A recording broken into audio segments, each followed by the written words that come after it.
You are watching Mukashfa TV.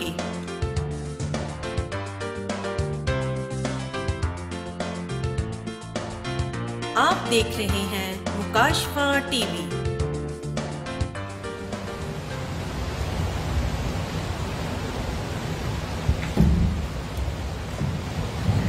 خدا کی کلام پاک میں سے ہمارے لیے آج کی تلاوت نئے عہد نامے میں سے مقدس لوکا کی معرفت لکھا گیا انجیلی بیان، اس کا 9واں باب اور اس کی 51ویں آیت مقدسہ سے 56ویں آیت مقدسہ تک۔ نئے عہد نامے میں مقدس لوکا کی معرفت لکھا گیا انجیلی بیان، اس کا 9واں باب اور اس کی 51ویں آیت مقدسہ سے کلام پاک میں یہ لکھا ہے: جب وہ دن نزدیک آئے کہ وہ اوپر اٹھایا جائے تو ایسا ہوا کہ اس نے یروشلم جانے کو کمر باندھی اور اپنے آگے قاصد بھیجے، وہ جا کر سامریوں کے ایک گاؤں میں داخل ہوئے تاکہ ان کے لیے تیاری کریں، تاکہ اس کے لیے تیاری کریں، لیکن انہوں نے اس کو ٹکنے نہ دیا کیونکہ اس کا رخ یروشلم کی طرف تھا۔ یہ دیکھ کر اس کے شاگرد یعقوب اور یوحنا نے کہا: اے خداوند، کیا تو چاہتا ہے کہ ہم حکم دیں کہ آسمان سے آگ نازل ہو کر انہیں بھسم کر دے، جیسا ایلیا نے کیا؟ مگر اس نے پھر کر انہیں جھڑکا اور کہا: تم نہیں جانتے کہ تم کیسی روح کے ہو، کیونکہ ابن آدم لوگوں کی جان برباد کرنے نہیں بلکہ بچانے آیا ہے۔ پھر وہ کسی اور گاؤں میں چلے گئے۔ خداوند کی کلام کے پڑھے سنے اور قبول کیے جانے پر خداوند کی خاص شکر گزاری ہو۔ آمین۔ ابھی جب پادری صاحب دعا کے لیے، پادری ایمرک صاحب دعا کے لیے کھڑے ہوئے، انہوں نے کہا بہت سارے لوگ فون کر کے پوچھتے ہیں کہ جی عبادت ہوگی، چرچ لگے گا۔ ہمیں بھی لوگ فون کر کے پوچھتے ہیں کہ کیا آج عبادت ہونی ہے، آج چرچ لگنا ہے۔ اور یہ واقعہ اور یہ فون کالز 16 اگست کے بعد سے آنا شروع ہوئی ہے۔ اس کے پیچھے جو وجہ ہے آپ سب اسے جانتے ہیں۔ 16 اگست کو فیصل آباد کی ایک بڑی اور قدیم تحصیل جڑاوالا میں جو واقعہ پیش آیا، بہت سے لوگوں نے سوشل میڈیا کے ذریعے اس واقعے کو دیکھا، بہت سے لوگوں نے خود جا کر اپنی آنکھوں سے اس واقعے کو دیکھا۔ پادری ایمرک جوزف صاحب خود وہاں پر گئے، انہوں نے ان چرچز کا وزٹ کیا، ان گھروں کو دیکھا، اور خدا کے خادم کا دل بھرا ہوا تھا۔ نہ صرف خادموں کا بلکہ ملک پاکستان میں بسنے والی ہر مسیحی کا دل اس واقعے سے دہل گیا تھا۔ آنکھوں میں آنسو تھے، پریشانی تھی، دکھ تھا، اس کے ساتھ ساتھ ایک اور رد عمل جو غصہ تھا، وہ بھی نفرت، وہ بھی ملک سے باہر چلے جانا ہے، ملک کو چھوڑ دینا ہے، اور بدلہ لینے کے جو اندر فطرت ہے وہ بھی اونٹ کر باہر آ رہی تھی۔ بہت سے لوگوں نے، اور جو سب سے بڑی چیز ہم پر، مسیحی کلیسیاؤں پر، دوسرے علاقوں میں پاکستان کے مسیحی کلیسیوں پر جو چیز سب سے بڑھ کر غلبہ پا چکی تھی، وہ تھا ڈر اور خوف. ہر مسیحی ڈرا ہوا اور سہما ہوا تھا. وہ لوگ جو ایک دو گھر اکثریت کے علاقے میں تھے وہ بھی ڈرے ہوئے تھے. جو بستیاں تھیں، جو کالونیاں کرسچنز کی تھیں، وہ بھی ڈرے ہوئے تھے. راتوں کو ٹھیکری پہرے لگنا شروع ہو گئے تھے. ہتھیار جمع ہونا شروع ہو گئے تھے. لوگ راتوں کو جاگنا شروع ہو گئے تھے. کئی لوگوں نے اپنے گھروں کو چھوڑنا شروع کر دیا تھا. جو سب سے زیادہ انسان پر حاوی چیز ہو گئی تھی مسیحیوں پر، وہ ڈر اور خوف تھا. لیکن یاد رکھیں، اس ڈر اور خوف سے نکالنے کا کوئی ذریعہ انسان کے پاس نہیں ہے. نہ کوئی سائیکٹرسٹ اس ڈر اور خوف سے انسان کو نکال سکتا ہے. وہاں پر جڑامالا میں لوگوں کے پاس بہت ساری چیزیں ان کو دوبارہ مل گئی، دگنی تگنی چوگنی چیزیں مل گئی. وہاں پر لوگوں کے پاس بہت سارے گھر دوبارہ سے بننے شروع ہو گئے، ہزاروں لاکھوں روپے بھی انہیں مل گئے. لیکن پادری رضوان ملصب کے ساتھ ہماری ملاقات ہوئی گزشتہ دنوں. انہوں نے بتایا کہ ابھی تک لوگوں کے ذہن سے ڈر اور خوف نہیں نکلا ہے. اتنا کچھ مل جانے کے باوجود ڈر اور خوف نہیں نکلا ہے. یاد رکھیے، روپیہ، پیسہ، گھروں کی تعمیر، کوئی سائیکٹرسٹ اس ڈر اور خوف کو نہیں نکال سکتا. اگر ڈر اور خوف کو نکال سکتا ہے تو وہ میرا اور آپ کا خدا ہے، وہ میرا اور آپ کا یسوع ہے. کلام پاک میں ہر دن کے لیے ایک حوصلہ افزائی کی بات ہے، اور وہ یہ ہے کہ تو ڈر مت، تو خوف مت. اور میرا یسوع جب مردوں میں سے جی اٹھا اور بند دروازوں میں شاگردوں پر ظاہر ہوا اور ان سے کہا تمہاری سلامتی ہو، ڈر گئے، خوف زدہ ہوئے. یسوع مسیح نے ان سے کہا ڈرو مت. اور یہ لفظ کلام مقدس میں پورے سال کے لیے 365 بار سے زیادہ مرتبہ استعمال ہوا ہے. اس ڈر اور خوف کی فضا سے، اس ڈر اور خوف کے بندھن سے آپ کو میرا یسوع ہی آزاد کر سکتا ہے. اور اس کے ساتھ ساتھ کچھ لوگوں میں غصہ بھی ہے، نفرت بھی ہے، بدلہ لینے کی سوچ بھی ان کے اندر پنپ رہی ہے. اور یہ بالکل اسی واقعہ کے مطابق ہے جو آج ہم نے یہاں پر پڑھا ہے. خداوند یسوع مسیح کہ جب قربان ہونے کے دن نزدیک آ گئے اور اسے پتا تھا کہ میں نے اب اس دنیا سے رخصت ہو جانا ہے، تو وہ یروشلم کی طرف عزم سفر ہوا. راستے میں شام پڑ گئی. اس نے شاگردوں کو بھیجا کہ جا کر پتہ کرو نزدیک کہیں کوئی آرام کرنے کی جگہ ہے، نزدیک کہیں کوئی ایسی جگہ ہے جہاں سے کھانے پینے کو میسر ہو سکے، جہاں پر ہم تھوڑی دیر رہ سکے. شاگرد جب آگے بڑھے وہاں پر جا کر دیکھا تو ایک گاؤں تھا، سامریوں کا گاؤں. اور کلام میں لکھا ہے کہ انہوں نے ان لوگوں کو ٹکنے نہ دیا. ان سے پوچھا ہوگا، ان سے معلومات لی ہوگی آپ کون ہیں، آپ کہاں سے آ رہے ہیں اور آپ کہاں جا رہے ہیں. لیکن ان سامریوں نے ان لوگوں کو ٹکنے نہیں دیا، ان کو رہنے کے لیے جگہ نہیں دی. وجہ کیا تھی؟ وجہ یہ تھی، اگر آپ تھوڑا سا پیچھے پرانے عہد نامے میں جائیں تو دوسرے سیموئیل کی کتاب میں آپ کو پتہ چلے گا کہ شاہ اسور نے سامریا کا علاقہ جو تھا وہاں سے سامری جو رہنے والے تھے ان کو باہر نکال دیا تھا، اور وہاں پر بابل سے اور اوٹا سے اور دوسرے علاقوں سے لا کر وہاں پر لوگوں کو بسا دیا. اب جو سامری وہاں سے پرگندہ ہوئے، جنہیں نکال دیا گیا، وہ مختلف علاقوں میں جا بسے. سامریوں میں اور یہودیوں میں بہت سی باتیں مشترک نہیں تھی.